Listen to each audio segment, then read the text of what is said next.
They say to the business is if it depends on who's measuring it. If I measure it, it's never good enough. But we've grown a lot. We've been very fortunate. Well, we have this wonderful thing called the Jamaican consumer. Very loyal to us. We'll be forever grateful to them. And well, bottom line is they run the business, you know. You think you run the business, they run the business. They tell you what you're going to do. They tell you when you're going to do it, and they tell you what they want. As far as the expansion goes, we're building out 3 new warehouses. Mandeville, Priory, St. Anne's, and in Montego Bay, in the Freeport area. Looking forward to that very much. Expanding a route system out of Halfway Tree that's currently being operated by my brother. And he is going to move on and give up that national side of it in the next couple of years. So that's exciting for us because it puts us in new territory. All I can do is tell you we're going to attack it the same we've done it here, a commitment to customer service and quality, and that's it. I don't know any other magic to business. People think there's a magic to business. No. Make a good product and get it to the customer well. And give them a good service on a continual basis. So we don't necessarily need large warehouses because you don't want 3-day-old bread. Right? You want bread about 15 seconds old. That would be ideal. As soon as it comes off of the wrapping machine, that's when you want it. And so therefore, if I'm holding great inventories of bread out there, then I'm not fulfilling your needs. Mm-hmm. So we don't need that. What we need is to have a good operation, a quiet operation, a neighborhood-friendly operation. You mustn't hear our trucks, and they must be like the old-time thing about kids. They must be seen and not heard. But I like them not to be seen or heard. And we're going to try and go into areas that we can be good to the community and part of it.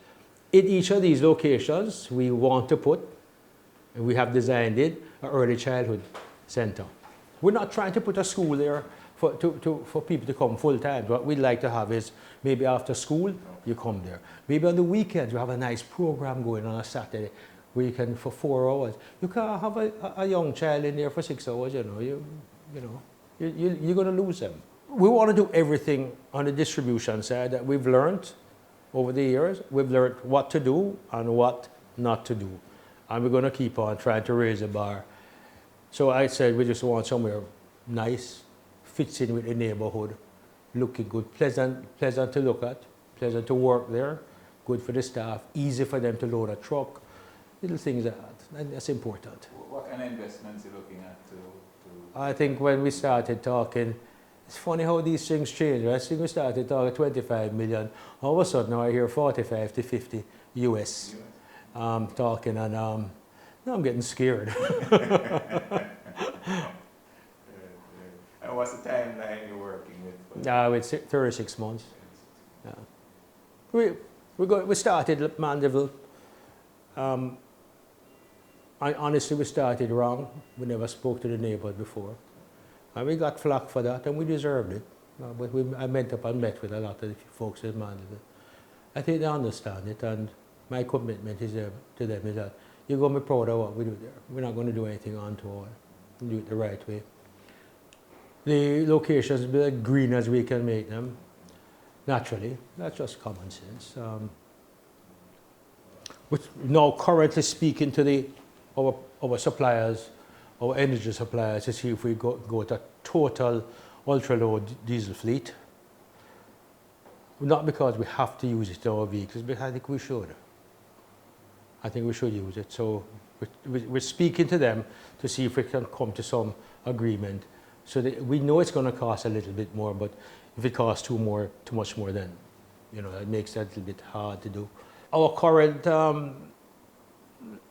supplier is speaking with his principals in Japan.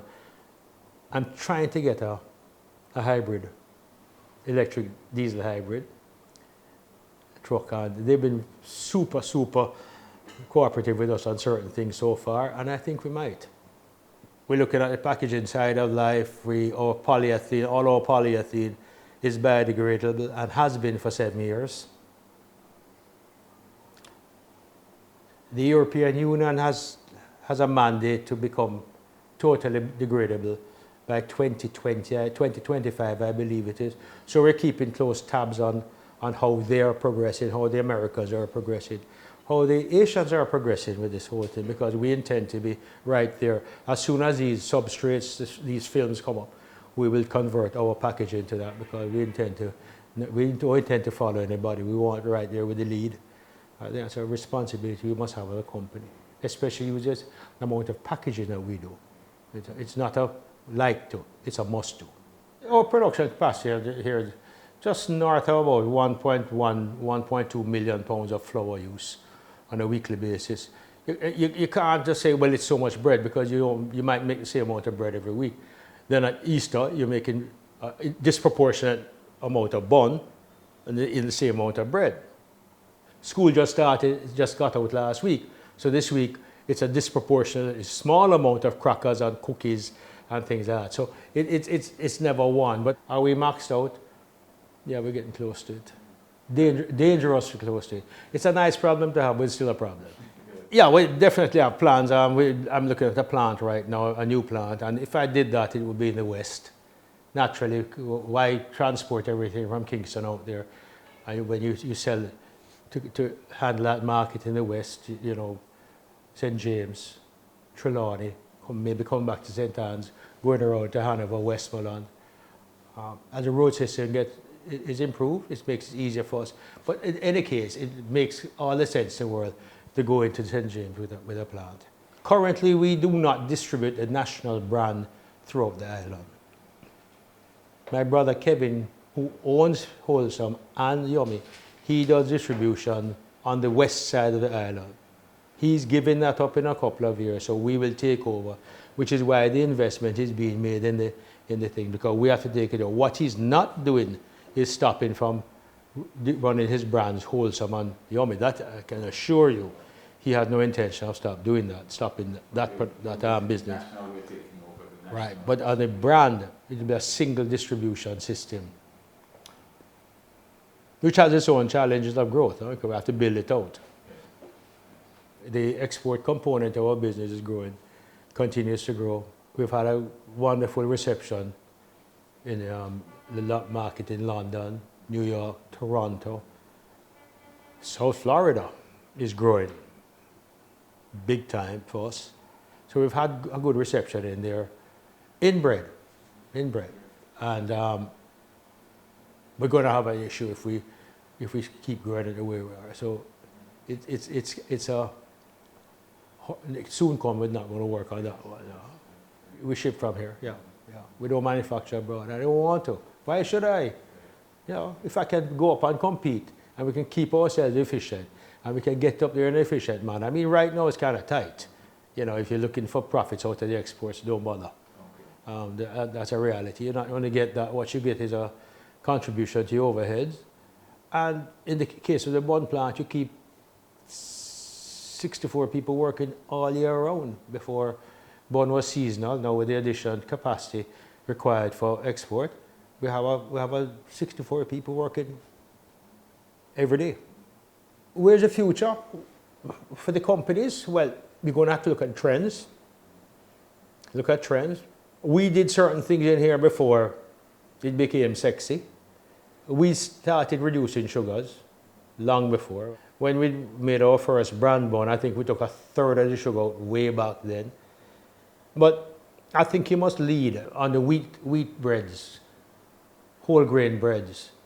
In 1989, I think whole grain bread, outside of the hard-dough range, whole grain bread was about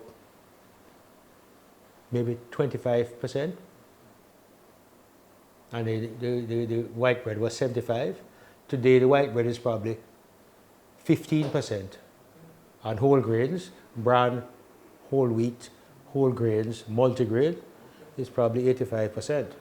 Now, what's interesting is that I would never have thought in life that I would live long enough for people, see Jamaican people eating brown hard-dough. Well, they've started to eat, you know, white hard-dough is still king, but people are eating it. If you ask me if I eat it, no. I know. Bad butch.